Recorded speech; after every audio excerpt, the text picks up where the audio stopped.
Um dos casos mais conhecidos está relacionado com Mahala Mullins.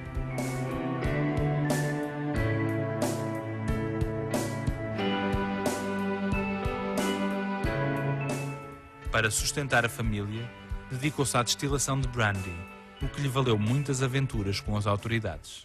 Various times, law enforcement officials would try to arrest her, but because she had elephantitis, her weight had grown so heavy that she couldn't get out the door.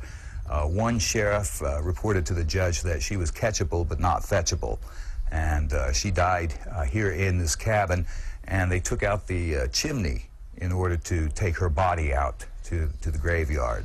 A par da agricultura, começaram a desenvolver trabalhos em ouro, uma arte que Manuel Mira reportou para os antigos ourives portugueses.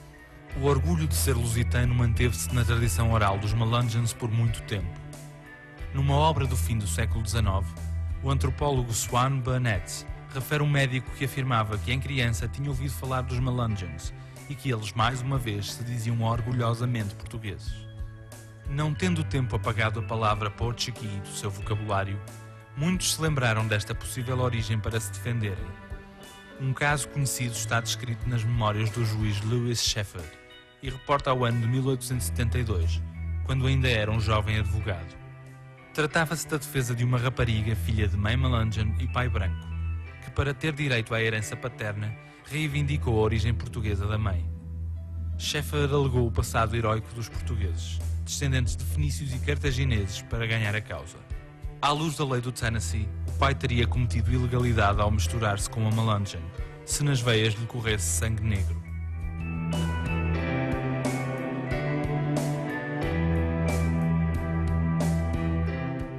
A chegada dos ingleses aos Apalaches não foi um momento feliz para os Melungeons, que já se tinham afastado uma vez. Apesar de não serem escravos, viram a sua condição de homens livres ser diminuída, ao ponto de lhes retirarem muitos direitos fundamentais. A partir da Convenção Nacional de 1834, passaram a ser tratados como Free People of Color, ou pessoas livres de cor.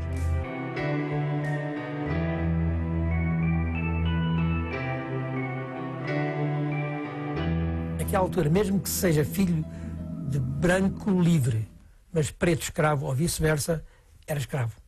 De forma que os próprios vizinhos começaram a discriminavam, achavam que eles não deveriam ter os mesmos direitos que eles tinham. Portanto, proibiram de ter direito a voto, de possuir propriedade, de terem defesa em tribunal, não podiam ser defendidos, não podiam casar fora da raça deles, e quando casavam fora causavam enormes problemas.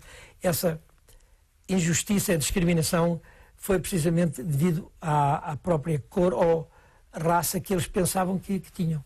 Vendo os seus direitos serem diminuídos, voltaram a isolar-se nas montanhas, mantendo-se muito à margem dos conflitos que surgiram nos Estados Unidos do século XIX. Houve uma necessidade em que eles tiveram que se isolar, porque havia a guerra entre os ingleses, portanto que eles não tinham lealdade nenhuma para com os ingleses, e os americanos, já nascidos aqui, que eram, portanto faziam parte do exército de Washington, etc. Nenhum deles tinham lealdade, portanto tiveram que se manter isolados para se manterem afastados desses problemas que existiam.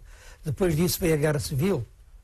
Novamente não se identificavam com o povo do Norte e não se identificavam com o povo do Sul. Lá houve um ou outro que fazia parte do Exército Rebelde do Sul e havia outro que fazia parte da União do Exército do Norte, mas são casos isolados. Já no século XX, seriam os americanos de pele branca a recusar o voluntariado dos Melungeons durante os dois grandes conflitos mundiais. Em vários condados que eu soube, não foram aceitos pelo exército americano local porque eram Melungeons. Apesar da escravatura ter sido definitivamente abolida em 1865, a segregação racial continuou. As leis apenas favoreciam os brancos, mais privilegiados do que a restante população. Os Melungeons continuaram a ser considerados um povo menor. A maioria dos seus vizinhos caracterizava-os como sendo uma mistura de lixo branco com índios renegados e escravos fugitivos. Terá sido esta aversão por parte dos brancos o motivo para que muitos Melungeons omitissem as suas origens, como se supõe ser o caso de Abraham Lincoln. O antigo presidente dos Estados Unidos mantinha relações próximas de portugueses. Fisicamente era moreno, tinha cabelo escuro e olhos verdes, e teria herdado sangue Melungeon da parte do pai. Mas ele sempre se negou em entrevistas a dizer de onde era, de quem vinha, respondendo sempre: vocês estão interessados em mim ou no meu passado, ou de onde eu venho? No início do século XX, a lei já permitia que Melungeons e brancos frequentassem as mesmas escolas. Mas a permissão legal não mudou o pensamento.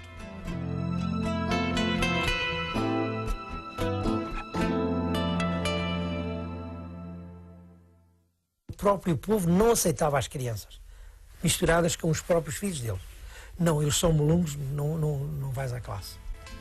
Não sendo bem aceitos nas escolas oficiais para brancos e não se identificando com a população negra, muitas comunidades de Melungeons acabaram por abrir as suas próprias escolas.